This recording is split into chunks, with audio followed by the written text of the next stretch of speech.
I saw Maurice share this information a month ago? Yes. Something like that, a month ago in Claremont, and I'm looking forward to today because I saw he made some changes to hear what's changed and where it's going. So with that, I would like to introduce you to Maurice with EzDrink.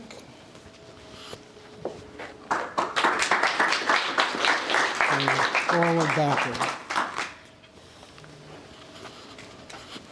We've all been there before, bar, club, or stadium event, and you spend more time waiting in line than you do actually enjoying your time. Or you're with your friends or family at a fair or festival, and this person wants this, somebody else wants that, and somebody else wants this. After about 2 or 3 hours in the hot Florida sun, the kids probably don't appreciate what you paid for. The food that you receive probably isn't as good as it was because the staff is rushing trying to get it together. And we take care of all of that by being able to order from your phone. To ask, who are the forward thinkers at the venues or events that I can speak with? From pilot to paid, we're looking to network with Chamber of Commerce events and other business events and offer our service for free, and that way it can go to other members and grow from there. How do I prove my worth? What metrics do I track? And industry connections. How do I connect with promoters, influencers, and other industry magnets? My story. I'm passionate about optimizing the hospitality experience. We spend a lot of our hard-earned money on events and experiences such as travel, going out to eat, and things of that nature. And I genuinely feel that when you spend your hard-earned money, you should have a good time. Because there's nothing worse than spending your money and at the end of the evening thinking, I could have kept that money in my pocket.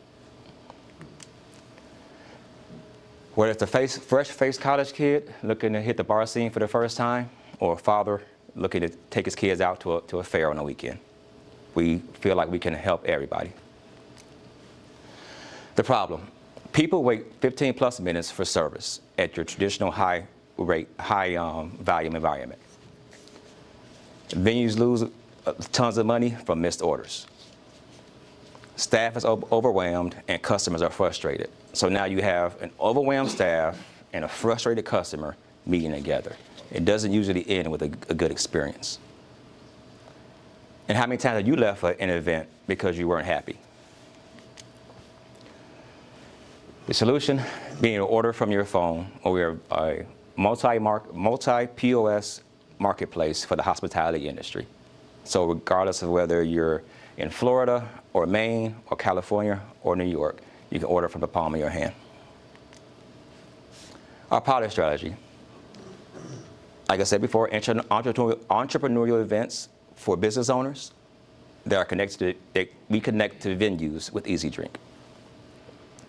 Our core customers, bars and clubs, fairs and festivals, and food truck events. The competition. We have identified a few competitors in this space. For mobile ordering, there's GoTab and NuvoPro. For multi-vendor applications, there's Clover Food Hall Mode, and Sociovore, which is a cool name now I think about it. And for stadium operations, there's Appetize. Why we're different? From the day I was born, I always had a mind for efficiency. You could put me in front of any business or any situation, I could find a way to turn 10 steps into 8 or even less. The Bridge, we're a multi-POS and we're a multi-event and multi-vendor, bringing everybody together under one platform. Our focus is data, efficiency, and quality first. At the CTO, I have experience as a software engineer, QA, to make sure things run properly, because you will be amazed that even the biggest companies, even Amazon, has bugs in their software, and also experience with cybersecurity as well. Our current POS partners, we have Clover and Square, and we're working on partnering with Toast. Coming soon, Shopify, Lightspeed, Vend, Revel, and more. Our revenue model, we have 3 basic plans, a free one where the vendor gets to be on our virtual map to eliminate paper maps. And on that note, we've got a great story about paper maps, where I was looking to volunteer at an event recently, and I was turned down from volunteering, but I wanted to present the virtual map instead of handing out paper maps. A little frustrated. I still gave the virtual map to my friend who was working with the event coordinator.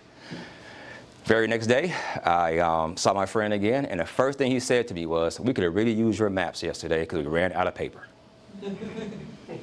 Yeah, it was pretty good to feel that. And then there's the pro plan, where a vendor can be on the map as well as order from the map. And then there's the VIP experience that allows for features and things of that nature, and we actually sell the vendor's product to the customer from the phone.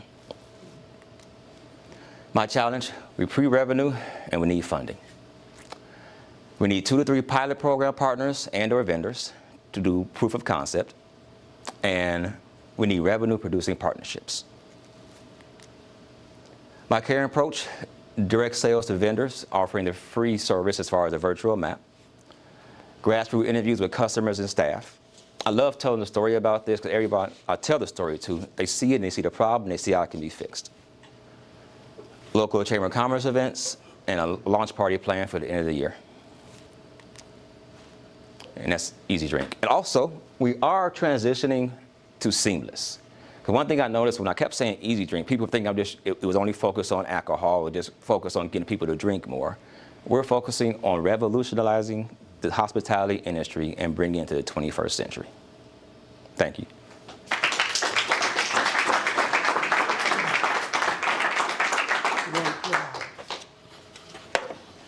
All right, any questions? Rachel? So how long, it's great presentation, by the way. How long have you actually been working on this? Because I can tell, even though it's pre-seed, it looks like you've spent a lot of time. Like, when did Thank you for that question. Been working on it since February, actually hands-on working on it, but for the last 2 years, it's been a thought. And then in February of this year, it became action. Morning, Morning. And welcome. So you're talking about efficiency, data, and things along those lines. And where do you plan on, I have just 2 questions. The first one is, where do you plan on going with this? What's your ultimate goal? My ultimate goal is to either be bought out by a major company such as Toast or Square, or surpass them and become the go-to place for hospitality optimization. Okay, so when you were describing the problem, we all intuitively understand the problem. The thing is that no one's going to want to buy the company if they don't see data, right? So when you say 15%, 15 minutes and all that, where's the data, right? And you say people are losing customers. How many customers? Right. What's the hit on the bottom line, right? And then of course, what are your TAM, SOM, SAM, right? It's like we need to know what's the size of the market, okay, based on those KPIs that you want to help people understand, appreciate, and then hire you for. So that's all I'm going to say right now, but I've got a lot more we can talk about later. Okay. And I appreciate that. One number I do know off the top of my head is that it's a $7+ trillion industry per year. Thank you. This question on the customer journey. So if you can kind of walk me through, I'm at a bar, and the line is, let's just say 10 minutes. Like I've just been sitting in this line waiting to get a drink. I pull up EzDrink app. What's next? So how do I get my drink faster than, let's just say, the third person in line?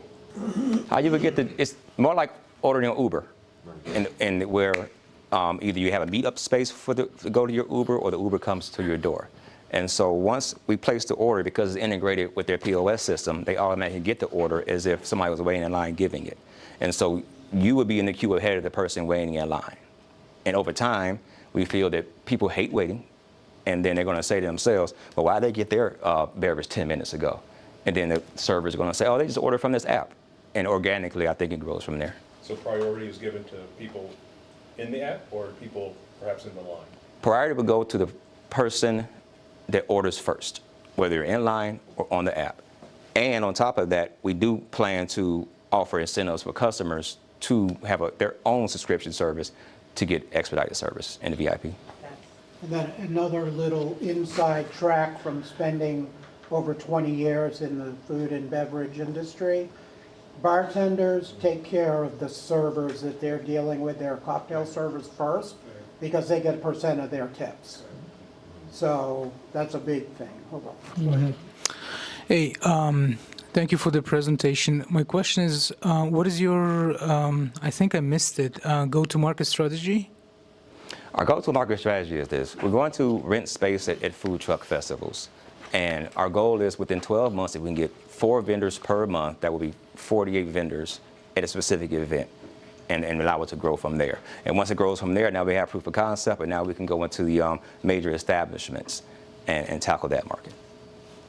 I was going to make a suggestion for you, and maybe you can respond to this too about if this is something you've tried. So with Rupert's suggestion of having data and the fact that you're looking for free partners to pilot with, what if you went to busy bars, restaurants, clubs in your area and just brute forced the data for them, like watched their customers, timed how long it took people to get through their line, and then approached them and said, hey, I saw in the hour I was here, I saw 5 people walk away from a long line. Your average wait time in the line was 9 minutes. If you did this instead, which I'm happy to set up for you for free, let's see if we can improve that for you. And you test it for a month and see how that goes, right? And then you've got real data to share with somebody else too. But I think if you made that approach of helping them first by saying, I watched your numbers and I don't know if you realize what you're losing in the process, that might get your foot in the door with somebody. Thank you. I actually love that idea. I've done it I've done it one day. I was just sitting at a bar and just push the timer on my phone. But actually having a systematic approach to go around to different places and do that, yes. Yeah, find a couple places that you know are slammed, and Right. just come in and say, I already know your numbers. If you did this with me, which I'm not going to charge you for, things could get better, and then you're my first testimonial. It makes a lot of sense. I'm already there in the establishment for about 45 minutes to an hour, so I appreciate it. Yeah. Yeah, great presentation. I did a presentation similar in restaurant, but for something else. But one of the things that we found out is how much it costs for bad reviews. With this, you're going to get great reviews, and also, hey, it's going real quick. The reviews go up on that one bar because they're using your product, and the other ones aren't. So, and they have a specific cost. I don't have it memorized, but if you Google that, you'll have that hard metric. The other thing is, how can you implement AI into this? Because everybody wants to hear AI, but if they ordered all the previous drinks, you can go to that bar's menu and say, hey, you're probably like this, get suggestions. And then how do you, if something's 86, how does your app handle that? Great questions. I remember I'll go on the last 2 first, and then I'll go back to the first one. As far as for number 2, one of my concerns when I first started pushing this is when you say AI, people automatically think you're either losing your job or you got people that just are against it in general. And so I try to stay away from the terminology and just show how we can make things more seamless. But it is powered by AI. It's built by AI, Claude and Cursor. So yes. And the third question was? If the drink is 86, does your app can handle that? Absolutely, because we're already integrated with their POS system. So as long as their POS system has inventory management, we get their inventory management. If they don't have inventory management, we can fulfill that as well. But once the 86, it doesn't update it on your thing immediately? Yes. Is it two-way or? It's seamless and it updates in real time. Oh, that's what it was. The first one was about reviews. And that's the great thing about it. As we grow, no different than when you purchase something from Amazon, they have more and more reviews for a particular product or whatever it may be. And as we grow, people will start to leave reviews, and it will kind of expand from there. Oh, and I had a quick other thing. Maybe like you could sell lightning lanes. Pay extra, you get your drink faster. Yes. Yep. Yeah, I've got a question, and great presentation, by the way. It was very good. From a theory of constraints perspective, it seems like this ordering is the major constraint right now. Once you remove that, it's just the performance of the system is going to drop to the level of the next largest constraint. Have you taken a look at what's going to be the impact to the overall operations once you implement this? Is it just going to be now drinks are piling up, we don't have enough servers or waiters, or what's the next thing, and how do you ensure that it doesn't actually, from the vendor perspective, create more problems than it solves for them? Great question. That's why we have our queue management system, no different than Uber. At a certain point, if there are so many people going from Claremont to Orlando, it lets them know the fifth person is going to wait a lot longer than the first person. So people will have the expectation of knowing how long it'll take to have their drink. And one thing I noticed about people is that when you're waiting for something, time moves a lot slower. But when you know at the exact time you're going to have your product or service, it kind of makes everybody a little more relaxed in their environment. So even if somebody says it'll be 30 minutes from now, at least they know it's 30 minutes from now, as opposed to wondering, is it 5 minutes from now? Is it 20 minutes from now? Will I be here for an hour? So yes. And then I could phrase this like a question, but it's really a suggestion. If you haven't already, I'd recommend taking a look at how the credit card industry was created, because you've got a double-sided market here that you're creating, and so that's a great case study for you. I'm glad you brought that up. There is the History Channel is a great resource, everybody, and they have a great series. One's The Men Who Built America. There's the one that's Titans, The Rise of Wall Street. They have Frontiersmen. It's back in the 1800s with Davy Crockett was actually a real person. I didn't know that. And the most recent one is the companies that built major brands. And they talked about how they started with charge cards, how it started with Diners Club, and how they were cold calling to get their first people on board. So it did inspire me, specifically that the credit card segment of that documentary. I mean, they used the consumer to basically drive demand to create the ability to sell to the sellers. All right, and I'm glad you brought that up, because that was my original approach, go to the consumer first, but then I realized I do have to have somewhere to start. I would do both. I'm Right. just saying that there's some good lessons in there. Thank you. All right, so I had a couple of questions that got asked, I guess, so I'm going to skip those. This is what happens when you sit all the way in the back. One of the things that I was going to bring up is what this gentleman said about charging extra, charging a premium if you want to order your drinks, right? This way, if I know I'm going to bar X and I know it's always a busy bar, so by the time I get there, I can order my drinks 20 minutes before. By the time I get there, I can get the party started earlier, right? So that's Right. something to look into. Yes, one thing we didn't mention, it was briefly on the slide, along with the different tiers for vendors, there are transaction fees for each order as well. Right.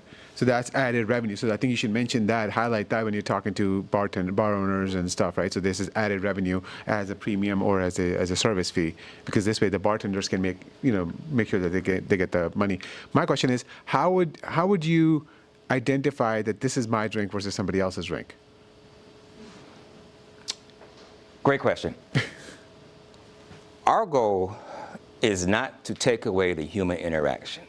Our goal is to remove the inefficiencies in human interaction. And so you're still going to have to either have a server come directly to you, or still going to have to go to the bar. And with the queue management system, the bartender and the servers are tasked with making sure the right food or beverage goes to the right customer. Right. We're just trying to find a way to get people out of being frustrated, get people to feel like they're being ignored and things of that nature. And so we can take away all the inefficiencies in the environment. But don't you think that customer satisfaction is going to go down in this? Because if I ordered a drink 6 minutes ago and now it's sitting there watered down, and I've got 5 other people that the bartender is serving to, and my drink is getting watered down, even though my drink is on the app says, I guess there's a notification that says your drink is made and you guys are ready to pick it up, and I can't get to the bar. I'm just thinking, because I've been in that situation, right, where it's like, the drink's getting watered down. I don't want a watered down drink. Great point. I'm glad you brought it up. And so with that part, we're making things where customer makes an order, the server gets it on their queue. And so orders are taken first in, first out regardless.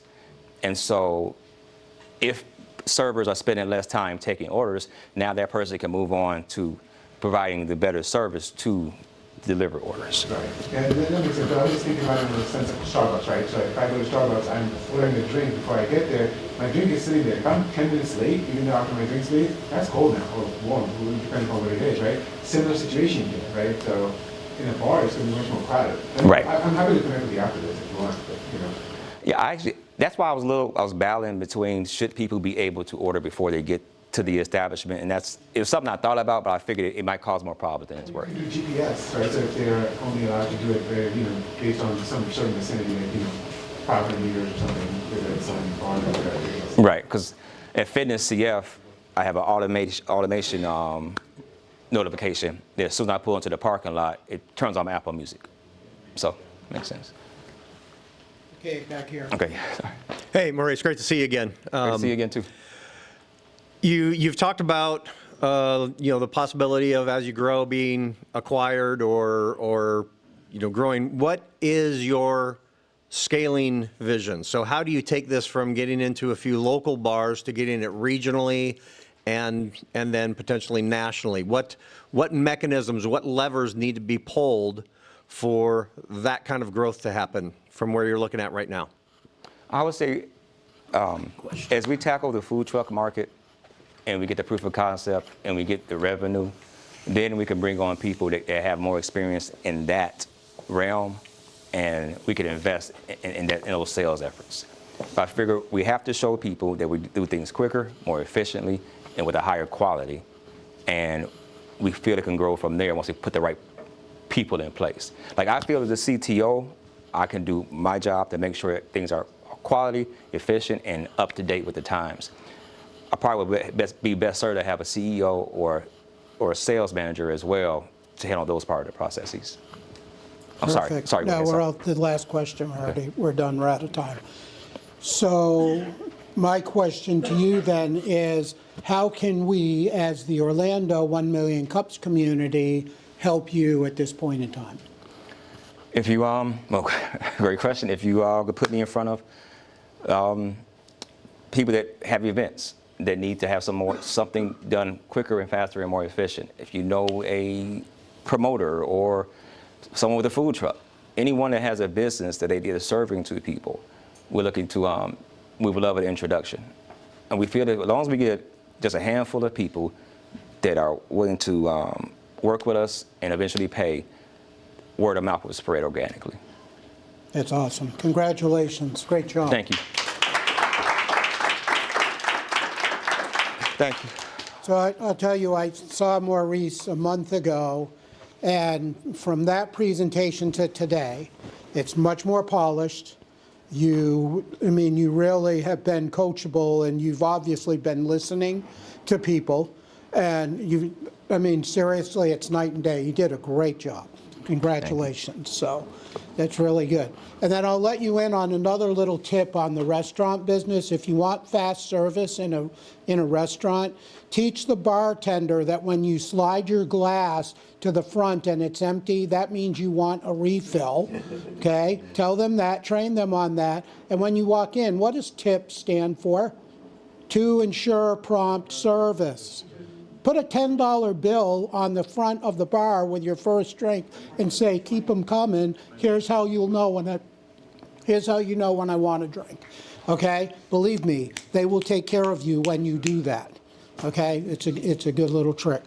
So, at this point, we were supposed to have another presenter, but we do not. So what we're going to do is, I want to, we've kind of done some things with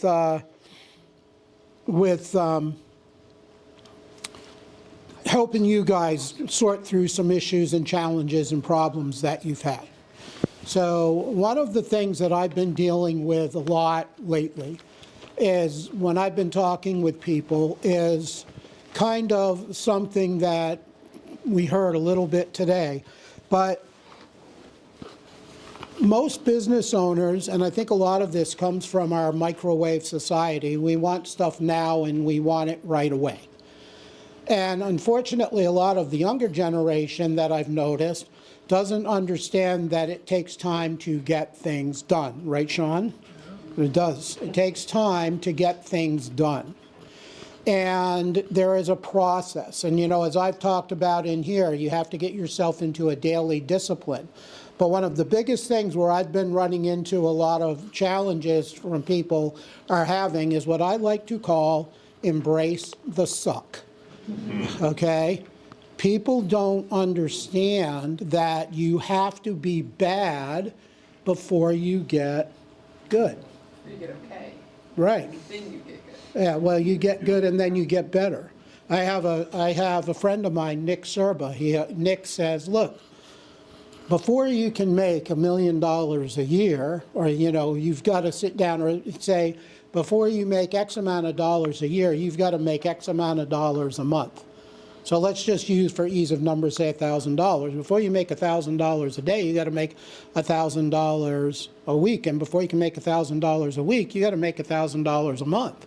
And before you make $1,000 a month, you might need to make $1,000 every 2 or 3 months, right?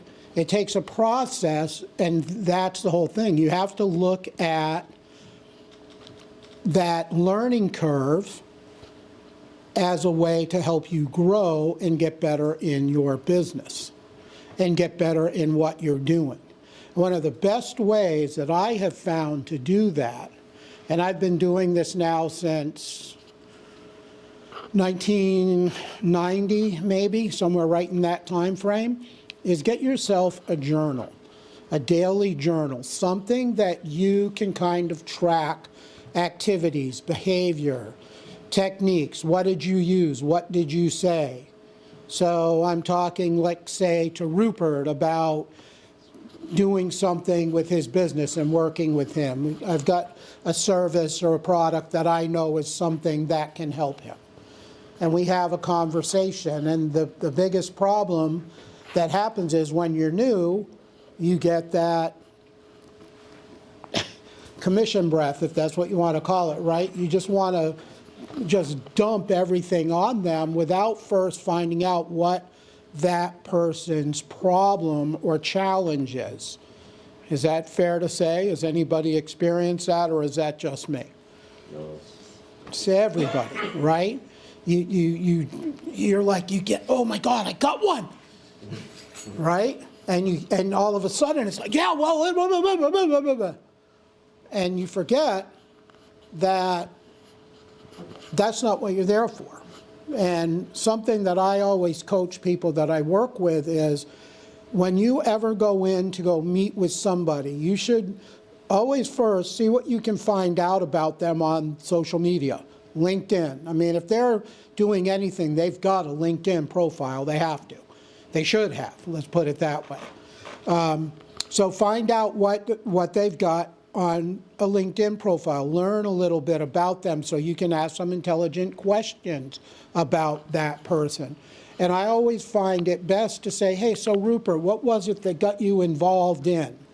How did you get started doing that? What did you do? What, you know, learn about that person a little bit. Let them brag on themselves. Because once they start doing that, then that's going to make your job easier to be able to have that conversation with them now. And help dive into what is it that's bothering you. So I'm going to give you some questions. I want you to write these down that you can use to help get there. So the first thing that you do is, after they're done, so you would ask them, so tell me, what's one of the biggest challenges or biggest problems, or, okay, what's one of the biggest things that you're dealing with right now? Let them tell you what that is. Well, can you be more specific? Can you give me some examples of that? What would that look like? Let them tell you what that's all about. And then the third question is, well, how long has that been going on? Is that something that just started, or is it something that you've been dealing with for a while? What is it? Then the next question you want to ask them after that is, what have you done to try to fix it? What have you done to try to fix it? Well, I had to call this guy, and okay, how did that work out for you? Which is the fifth question, how did that work for you?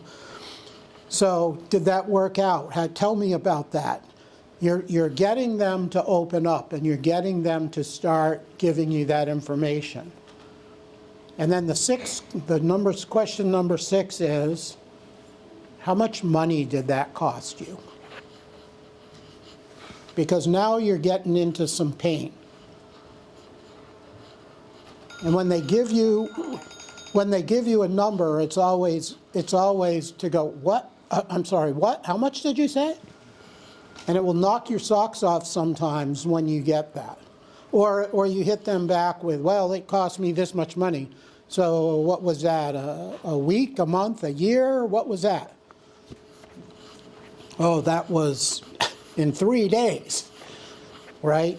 You're getting into them driving that pain into that question. Then the next question you want to ask them is, so have you given up yet?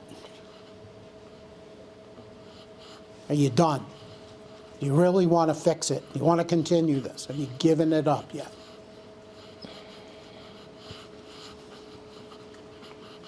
And then one of my favorite questions is this. If you could wave a magic wand, if such a thing existed, and everything was the way you wanted it to be, tell me what that would look like. When you get to that question, they're going to tell you how you can solve their problem. They made the sale for you because you were being good and you were asking the questions that you need to ask. They're giving you the answer. So now the very last question that you ask them is, so if there was a way to fix that and I could solve that problem for you, would you like me to tell you what that is, or would you like me to share that with you? What are they going to say? Yeah, hell yeah. You mean you can save me this much money over, yeah, maybe, I don't know, right? Pull it away. Not, yes, I can do that, absolutely. Pull it away. I think so. I think I might have a solution for you, but let's kind of look at that a little bit first.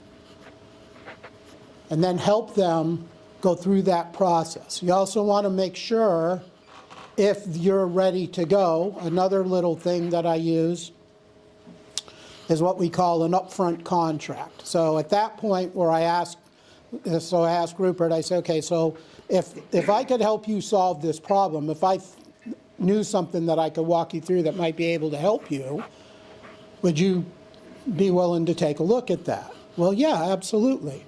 Okay, so let me ask you a question. If we go through this and you're ready, do you make the decisions? Or do you need to run this past your accountant or your wife, or who do you need to run this through? Or can you say yes or no right now today? Or whatever that time frame is that you need in your industry. So you look at that and you say, hey, what can I do? And here's how I can help you. And if you can make a decision, figure out how much, find out what their budget is, how much money have you got to spend. I mean, all of us have a different price range on what we're selling or marketing.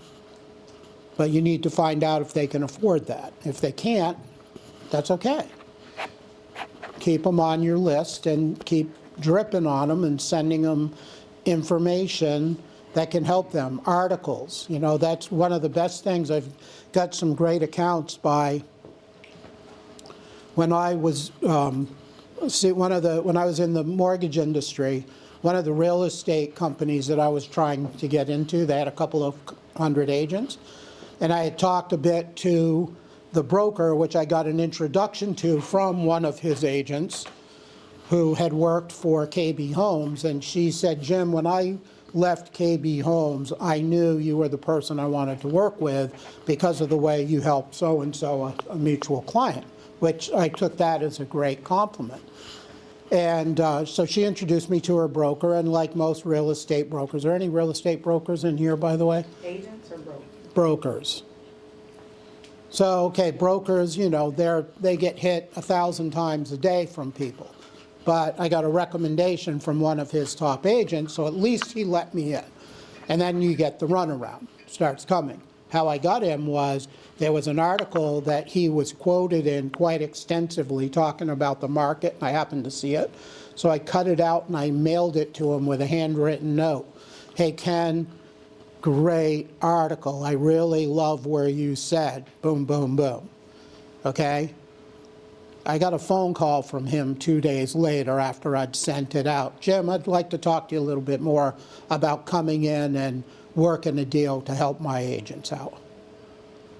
So it's, think a little bit outside of the box in what you do and asking those questions and helping people solve their problems, because that's really ultimately what we're here to do, right?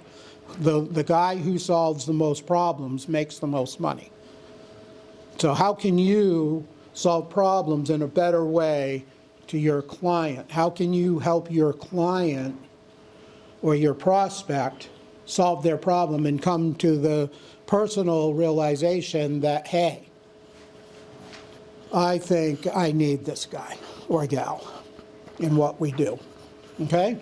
So I hope that makes a little bit of sense. So embrace the suck, get better, work on getting better. And I'll give you one of the best pieces of advice I love. We all know who Grant Cardone is, right? Yep. Grant Cardone says you don't have to suck as long as you think you do. He said, go read a book from people that you admire that have done what you want to do and learn from them. Okay? So that's probably one of the best pieces of advice you can get. Talk to people. That, believe me, people will talk to you if you ask them. Come up with a series of questions, interview questions. I did that with David Siegel before he passed away. They spent a couple days with him. And I just called him one day and said, hey, this is who I am. So-and-so introduced me. I'd like to interview you. I'd like to learn more about you. You know, that guy started his empire being a water ski teacher and buying a water ski boat in the Bay of Miami. Pretty incredible stuff. He sat down, he told me all about his life and where he was, and this was going on during the mortgage mess. You know, at a point where he said, Jim, they put handcuffs on me. They only give me $200,000 a month to spend. I can't fly my jet for that. Right? And I'm listening to him, and I looked at him, and I said, David, no disrespect to you, but I'm glad to see the banks aren't playing favoritism. Okay? But those are things that you can do. So, and I share that story because David's not here anymore, unfortunately, but just so you know, okay? You can have those type of conversations with people like that. I've had multimillionaires that I've sat in their house and talked. One of my clients, his wife, her dad owns the Denver Broncos. Okay? And I just sat in his house one day, and you know, we all have our chicken list, right? Embrace the suck. We all have our chicken list. I can't talk to that person. They'll never talk to me. You don't know that. I called the husband. I knew who he was. I'd been introduced to him. I said, hey, it's Jim Alifat. Listen, I know you do ABC, and I really would love to get your help. I said, I know this is nothing that would interest you at all, but I think you might know some people I could help. Can we grab a cup of coffee? Yeah, absolutely. So I went to go meet him for a coffee in Winter Park sorry, not at your office, Sean, at the Starbucks at the other end of the street. And he wasn't there, and I called him, and he said, hey, I'm sorry, I got tied up on the phone, just come to my house. It was a little 2-minute drive, and I'm driving down the old cobblestone street. There's a lake in front of me, and the numbers keep going, and his house ended up being the last one on the street. And it was all brick wall, cobblestone pavers all around, and you drive in, and it's got a big turret, a castle turret on it. And like a 7 or 8 car garage with an in-law suite over the garage. And I went and knocked on the door. He had those, knockers from Young Frankenstein. He had those kind of things on the door. And I said, hey, I can't resist this, but we laughed. Went out and sat out on the porch.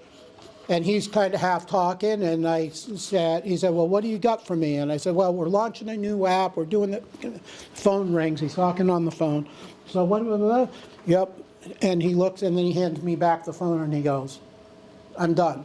I got this. I'm like, really? Why? Because I don't like having to pay $300, $400 an hour for an attorney. If I can get free consultation doing this, I'm in. Who would have thought, right? So that's the thing. You never know, so don't be afraid to ask, right? Embrace the suck. Think of that next time you're talking to yourself and going, oh my gosh, this isn't going to work. It is. Don't be afraid, okay? What did I do with my remote over here? So I hope that helps some of you guys. These are some of our sponsors, Tech Hub Orlando, where we are, OMG Labs, Innovate Orlando, and then, of course, the incubation program. Donut Central's where we get our donuts, and Salai Coffee, I talked about Peter earlier. And Future Funders is a fund that's doing some small capital investments on us. I think we're going to start seeing some more other people in interaction with these groups just from things that we're working on. Also, Kirkendall Insurance, Rupert with Orlandopreneur, Tim with Driven Digital, Stoic Dan does a lot of our online stuff, John Swanson, our real estate detective in the back, and then myself with the Alafat Agency and Legal Shield for Business. We meet every Wednesday here at the Tech Hub, 36 West Pine, from 8:30 to 9, and then 9 to 10 is the event. Follow us on some of these, like and follow us. As you heard from the guests, Meetup is really probably the best way to stay abreast of what's going on. Right, Eric? Is that still the case? Yep. So 3 people from Meetup. yeah, exactly. So Meetup is still a great way. And invite people, invite friends. There's people that would like to come, network, get to know each other, go out for coffee. And then these are our organizers that are here. So for organizers, just raise your hands. If you have any questions, come on up. We're happy to help you. Get involved, get plugged in, introduce you to somebody you might want to know. Connect with us or connect with someone at some of the local coffee shops. And then why be here? Because you want to attend, you want to apply to speak and share your service or product, what you're doing. Prepare and present. We'll help you do that, and we'll help you go through your presentation. And typically what we'll do is do like an online on a Zoom, have you share your presentation with us, and then we can coach and critique from there, and then make sure that you're running in that 6 minutes, which, by the way, Maurice, you were spot on today. Perfectly good timing. Thank you. And so stay right at that sort of time to do that, okay? So I present for marketing and brand awareness. You get exposure when you're here, not only with the people that are in the room, but through the folks that are on Zoom, and then ultimately the people that will watch this on our YouTube channel. You get practice and feedback as your growth, and as I mentioned, I've seen that, and create strategic partnerships, and don't overlook that, okay? Strategic partnerships, a lot of people think, well, I go meet somebody, right, go to that embrace the suck thing.